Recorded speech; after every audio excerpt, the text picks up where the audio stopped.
వేసవి అయిపోయి వర్షాకాలం వచ్చేసింది. వానాకాలం వస్తూనే వ్యాధులను మోసుకొస్తుంది. ప్రస్తుతం పడుతున్న చిరుజల్లులు, కొత్తగా పెరిగే పచ్చిక కనులకు ఆహ్లాదంగా ఉన్న పశువులకు, జీవాలకు మాత్రం ప్రాణ సంకటంగా ఉంటుంది. ఈ వాతావరణంలో అవి పలు రకాల వ్యాధుల బారిన పడుతుంటాయి. చాలామంది రైతులు పశువులను పాకల్లోనే ఉంచుతున్నారు. కానీ పాకల ప్రక్కన నుంచి లోపలకు పడే వర్షపు జల్లులు, పశువుల మలమూత్రాలు పాకల్లోనే ఉండిపోయి ఈగలు, దోమలు వృద్ధి చెందుతాయి. ఇవి పశువులకు అసౌకర్యం కలిగించడంతో పాటు పలు రకాల వ్యాధుల వ్యాప్తికి కారణమవుతాయి.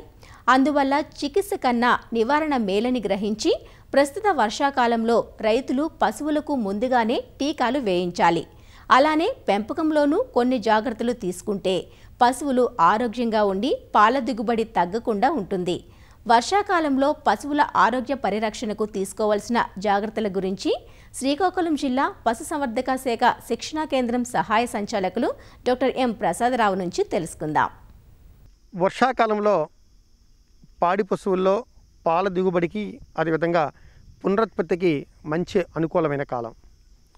అయితే ఈ తొలకరి జల్లులు వచ్చిన తర్వాత ఈ లేత గడ్డి పశువులు తినడం వల్ల ఈ లేత గడ్డిలో ఉండే బ్యాక్టీరియా క్రిములు పశువులకు చేరినప్పుడు జబ్బువాపు, గొంతువాపు వచ్చే అవకాశం ఎక్కువగా ఉంటుంది.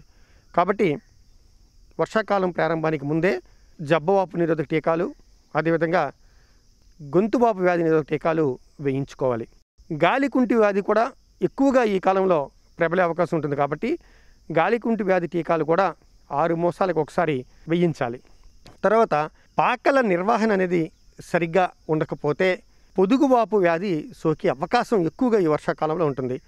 ఈ వర్షాకాలంలో నేల పొడిగా ఉండేటట్టు అన్ని చర్యలు తీసుకోవాలి.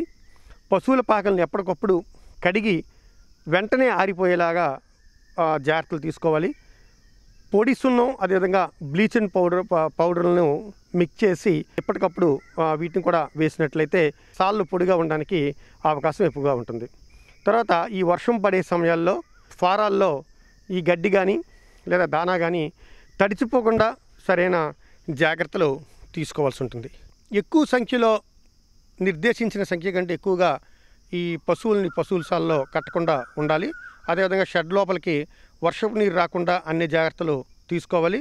తర్వాత ఈ పశువుల షెడ్లో డ్రైనేజ్ వ్యవస్థ అనేది సరిగ్గా ఉండేలా చూసుకున్నట్లయితే ఈ పశువుల పేడ, మూత్రము, అదేవిధంగా ఈ పశువులను, అదేవిధంగా షెడ్లను క్లీన్ చేసేటప్పుడు ఆ నీరు లోపల నిల్వ ఉండకుండా బయటికి తొందరగా వెళ్ళిపోయే అవకాశం కూడా ఉంటుంది. కాబట్టి డ్రైనేజ్ సిస్టమ్ అనేది సరిగ్గా ఉండేలాగా చూడాలి.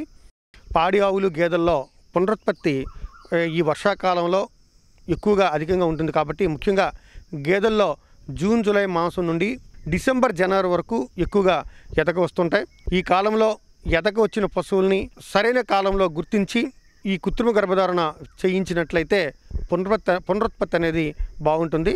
ఈ వర్షాకాలానికి ముందు గత శీతాకాలంలో చూడి నిలిచిన గేదెలు, ఆవులు ఈ వర్షాకాలంలో ఈనుతుంటాయి. కాబట్టి అలాంటి పశువుల పట్ల జాగ్రత్త వహించాలి.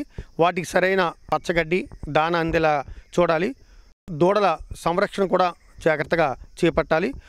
ఈ వర్షాకాలంలో ఈ పొదుగువాపు వచ్చే అవకాశం ఎక్కువగా ఉంటుంది. కాబట్టి పరిశుభ్రమైన పాల ఉత్పత్తికి అధిక ప్రాధాన్యత ఇవ్వాలి.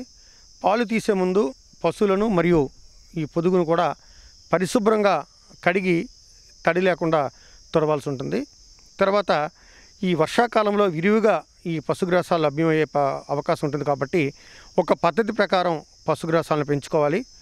ఆవులకు, గేదెలకు రోజుకు 30 నుంచి 40 కిలోల ఈ పచ్చి పశుగ్రాసాలని ఇవ్వాల్సి ఉంటుంది. అదేవిధంగా 1 ఎకరా నుండి వచ్చే ఈ పచ్చి పశుగ్రాసం అనేది 4 నుంచి 5 పాడి పశువులకి సరిపోతుంది. కాబట్టి ఆ విధంగా లెక్కించుకోవాలి. తర్వాత వర్షాకాలంలో అధికంగా పండిన ఈ పశుగ్రాసాలని సైలేజ్గా, అంటే పాతరగడ్డిగా మార్చుకున్నట్లయితే వేసవకాలంలో పచ్చి మేత కొరతను నివారించడానికి అవకాశం ఉంటుంది. తర్వాత వర్షాకాలంలో ఎక్కువగా పశువులు గర్భంతో ఉంటాయి. కాబట్టి సరిపోయినంత ఈ పచ్చి పశుగ్రాసాలు, దానా, అదేవిధంగా ఖనిజ లవణ మిశ్రమాన్ని అందించాలి. ఈ బాహ్య పరాన్నజీవుల నిర్మూలనకు బ్యూటాక్స్ వంటి మందుల్ని 1 లీటర్ నీటిలో 3 లేదా 4 మిల్లీలీటర్లు కలిపి షెడ్స్లోన పిచికారీ చేయడం వల్ల, అదేవిధంగా షెడ్ చుట్టుపక్కల కూడా పిచికారీ చేయడం వల్ల ఈ బాహ్య పరాన్నజీవుల్ని నిర్మూలించవచ్చు. అంతర పరాన్నజీవుల నిర్మూలనకు పశువైద్యుని సలహాతో ఆల్బెండజోలు, అదేవిధంగా ఆక్సిక్లోజన్ అనేటువంటి మందులు కూడా త్రాగించాల్సిన అవసరం ఉంటుంది. చాలామంది రైతులు ఎండుగడ్డిని ఆరు బయట ఉంచుతుంటారు.